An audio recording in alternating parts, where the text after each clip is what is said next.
Hello everyone, hope you had a great Christmas. I've started to feel more well again finally and my voice isn't as bad, so I can start doing longer videos after this one. I was gonna say, as a thought I had, just remember that nothing in life's linear and everything's up and down, especially with progress and stuff. Like, the biggest mistake you can make is thinking everything's gonna go linear, and obviously you'll get tired naturally, but just think everything cycles like night and day, like summer, winter, so just think of that, because that's something I have to constantly remind myself of. Even if I'm working hard, I'm not going to constantly be able to work hard. I'm going to get burnt out and stuff, which is probably why I'm unwell now, but yeah, I just thought I'd share that. It's more comforting knowing that, and it takes pressure off you, I found. Anyway, I hope you enjoy these stories. I love park ranger stories, so yeah, enjoy it, and I'll speak to you all soon. Oh, and make sure you check out my Instagram at Joe the Insomniak and my podcast in the link below. Years ago, when I was still a teenager, my friend Justin and I would often go longboarding at night. As my friends and I are quite the night owls, we love the freedom of almost never seeing another soul on the roads or the paths we frequented. Even when using main roads, it would be very rare to see a car out so late in such a rural area, and you could see or hear them coming from very far away due to their headlights and the noise of the vehicle disrupting the peace. We were really into it at the time and would often ride our boards for miles and miles, not seeing anyone until the sun was up. One particular night, we decided to ride a few miles away from our usual back roads to take one of our favourite hidden routes. It began with a narrow, paved path that was the only piece of land separating two sides of a long lake. It would often sink under due to rain, and we wanted to seize the opportunity to use it before it rained and went underwater again. It was roughly 2 miles long and extremely relaxing to ride through due to scenery. After making it to the end of the lake, we decided to keep moving and continue on our way and turn into a very close path that leads into a densely wooded area of a national park. As we came up to the first hill, we looked down at the bottom into the blackness. We both noticed what appeared to be a tiny ball of light moving down there. At first we think it's a park ranger, but it moves so strangely, and it was extremely difficult to make out what it is. Rather than shine our flashlights down, we curiously watched out for a few moments, whispering to each other what it could be. And all at once, that small light turned into multiple blinding lights and extremely loud revving sounds. Overwhelming our senses as we become accustomed to the darkness and silence. Acting purely on fear, we instantly turned around and ran as fast as we could, hearing yelling and revving gaining behind us. By sheer luck, we managed to run off the path into a very dark, very overgrown hole in the side of a hill overlooking where we just come from. We decided to hide in the natural dugout of this hill, hoping the plants and darkness would be enough to protect us from whatever was happening out there. We watched our pursuers ride out to where we originally were standing. There were 4 men, 2 on 4-wheelers, 2 on motorbikes, each other yelling something, but we can't make out what they're saying due to the distance. We felt safe enough to whisper softly to each other and speculate who these people could have been. Our first thought was that they might be park rangers of some kind, although we've never seen any in here, and we've been here a lot of times. And honestly, we doubted that this country had the budget for them this deep, unless they're on a big manhunt or something, which has happened in neighbouring states. Besides, these men are on vehicles that are inappropriate for paved bike trails. They're very angry too, and we don't know why. They call out for us for a while, yelling things like, "We know you're there, and we can see you, come out."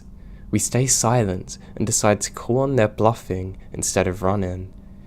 Eventually, I heard one of the men yell, "Find them now," and smash a bottle. That had erased any hope that they're rangers. We watched them split up, and each of them gone a different way down a series of paths on their vehicles, including the one that we've just come from. It took us what felt like ages to move.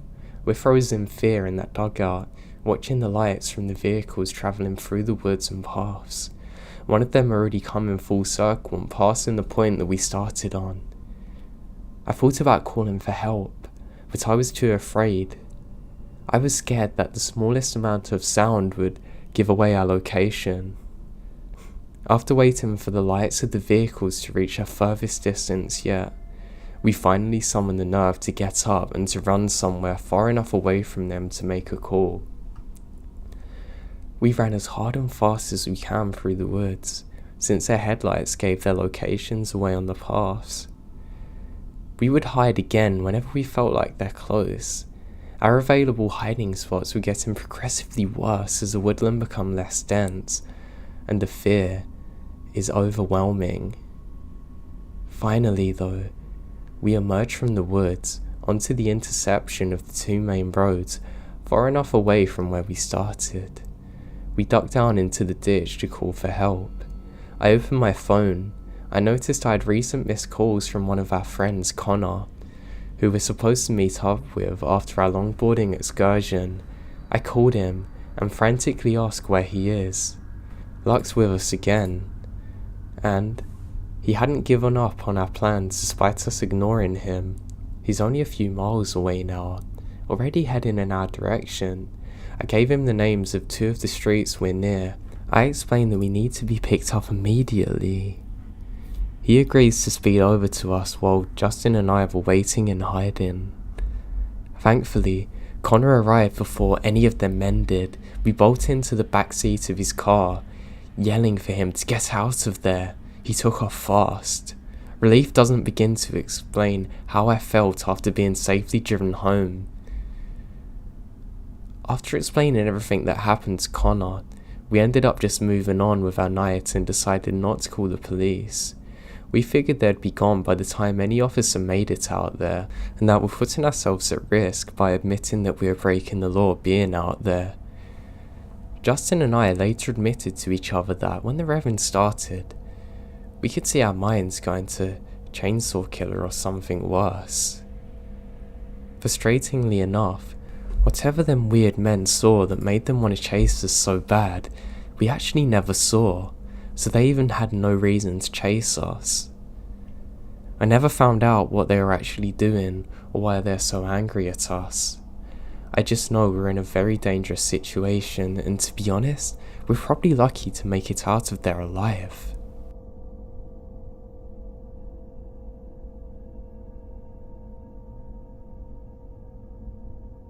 Me and my friend John loved to go for hikes in a national park that was a couple of hours drive away from where we lived. We'd often end up camping overnight. We'd always bring our camping gear in case we didn't make it back in time off the trail and it was dark. Now we usually did this in summer evenings. Oftentimes we'd never encounter anyone else except for the odd park ranger. It was normally nice to see them, and we'd have a good laugh for a little bit. I always respected park rangers and embraced them when I saw them. Now we set out on this one hike during one summer's evening 2 years ago. We're having a really good time. We're just talking about life. My friend's talking about not really liking his job much, and he's complaining about the hours and the work they have him do. He works in a hospital and really doesn't enjoy it, and I felt pretty bad for him. He's only starting and they're making him do all the dirty work pretty much. I wasn't too happy in my life either at the time. I had some big changes coming, and I was waiting on people, and I hate waiting. I really can't stand it. So we're talking about this for hours, and honestly, it's like a therapy session, and I really enjoy it. We keep walking and we're talking about the highs and lows of life, things that are coming, and things that we just want to see change. We're both saying it's surprising how that this time next year, we have no idea where we're going to be or what we're going to be doing. We're just putting the work in now.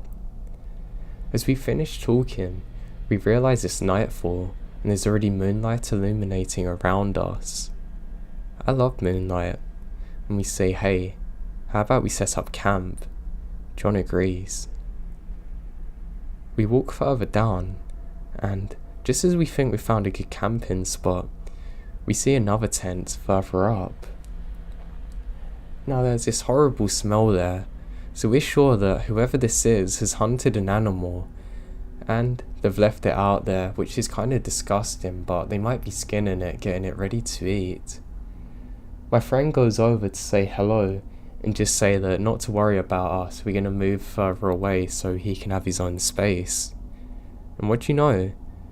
A park ranger appears. You can see his hat from a mile away. As we go over there, we realise that there's something not quite right about this ranger. We can't really tell what.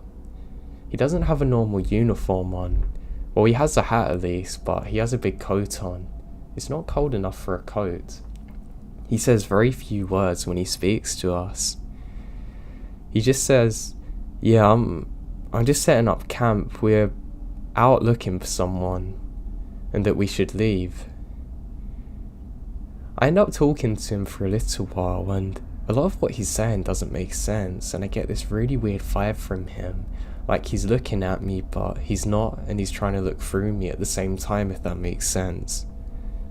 He says, are we armed? And we say, yeah, we've both got hunting rifles, but we got a permit.